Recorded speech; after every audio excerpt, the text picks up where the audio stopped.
हो आप सभी। तो आज मैं लेकर आया हूँ किरदार सीरीज एपिसोड 5 सरकारी नौकरी, जो कि हर स्टूडेंट और हर पढ़ने वाले विद्यार्थी की कहानी होने वाली है।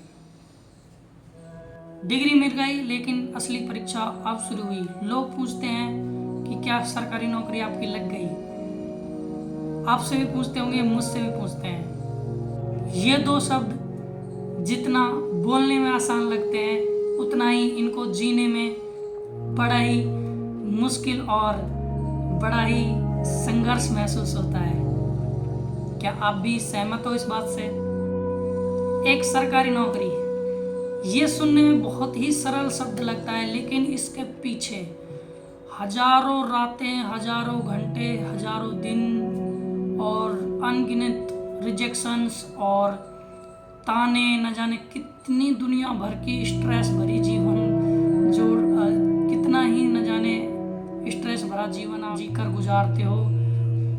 तो ये एक बहुत ही दुखदायक पल होता है, और उसको जब सक्सेस में बदला जाता है तो बहुत ही मेहनत लगती है, और उस मेहनत से जो खुशी मिलती है उसका कोई मतलब तोड़ नहीं है, या कोई भी उसका। अपने रातों की अधूरी नींद छुपी हुई होती है, और ये सुकून एक अलग ही लेवल का होता है। जब आप सब पढ़ाई 12th तक की पढ़ाई डिग्री कर लेते हो तो आपको लगता है कि अब सब कुछ आसान हो चुका है, लेकिन ऐसा कुछ नहीं होता। असली संघर्ष और असली स्ट्रगल भरा जीवन तो तभी शुरू होता है जब आप सरकारी नौकरी की तैयारी करते हो। तो ये बात और ये फील तो एक स्टूडेंट ही समझ सकता है। हर दिन की तैयारी, हर दिन एक नया टाइम टेबल, हर दिन लगता है कि आज जो मैंने पढ़ा क्या वो काफ़ी है, क्या वो सरकारी नौकरी के लिए काम करेगा जो मैंने आज पढ़ा है। हर दिन अपने ऊपर डाउट। और इसी दौरान आपकी जो पढ़ाई का दौर चलता हुआ, उसी टाइम आपके कुछ दोस्त, कुछ मिलने वाले सरकारी नौकरी लग जाते हैं, उसकी शादी हो जाती है, कोई घर बनाता है, कोई क्या करता है। जब आप एक एस्पिरेंट होते हो, उसी दौरान न जाने कितनी चीज़ें होती हैं जब आप फील करते हो, महसूस करते हो, और उन दिनों से आप गुजरते हो। तो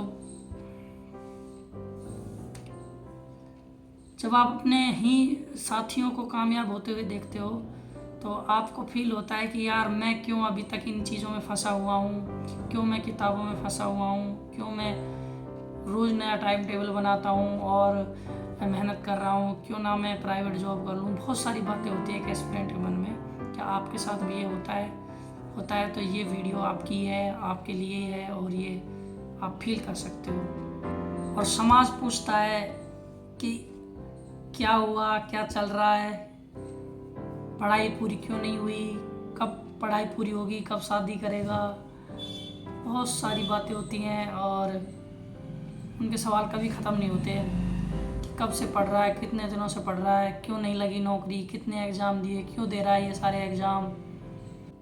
कोई भी ये नहीं पूछता कि तुम थक तो नहीं गए, क्या तुम्हें ज़रूरत है कुछ सपोर्ट की, क्या तुम्हें ज़रूरत है पैसे की, क्या तुम्हें ज़रूरत है अपनेपन की, क्या तुम्हें सपोर्ट चाहिए। कोई भी हालचाल ऐसा नहीं पूछता। पूछते हैं तो लोग बस कितने एग्ज़ाम दिए, कब आएगा रिजल्ट, और अब तक क्यों नहीं लगी सरकारी नौकरी।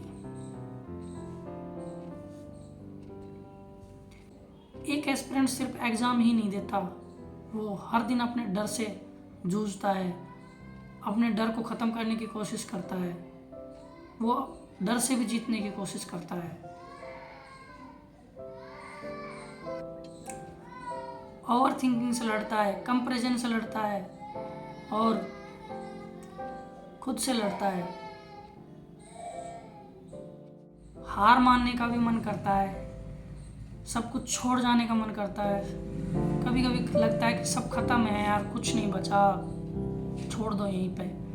पर फिर वो फैमिली की परेशानियाँ, माँ बाप का चेहरा सामने आ जाता है, और फिर हम अपने काम को दोबारा से शुरू कर देते हैं। ये एक एस्पिरेंट ही समझ सकता है, एक विद्यार्थी समझ सकता है, और एक सरकारी नौकरी की तैयारी करने वाला ही समझ सकता है। सरकारी नौकरी सिर्फ एक जॉब नहीं है, किसी का सपना है, किसी की कई सालों की मेहनत है। फैमिली में काफ़ी लोगों का सपना होता है कि हमारा जो बेटा है, हमारा जो बच्चा है या हमारी लड़की है वो अपना परिवार का नाम भी रोशन करे। किसी का तो भाई उसकी ज़िंदगी का सबसे बड़ा इम्तिहान ही सरकारी नौकरी होता है, जैसे कि मैं हूँ। किसी किसी के लिए ज़िंदगी ही बस सरकारी नौकरी है भाई। तुम भी सरकारी नौकरी की तैयारी कर रहे हो तो हार मत मानना दोस्तों, क्योंकि आखिरी सांस तक जो कोशिश करता है उसकी जीत एक दिन होती ज़रूर है। तो कोशिश करते रहना आखिरी कोशिश तक, ठीक है। Thank you. और ये है किरदार, और किरदार अभी बाकी है।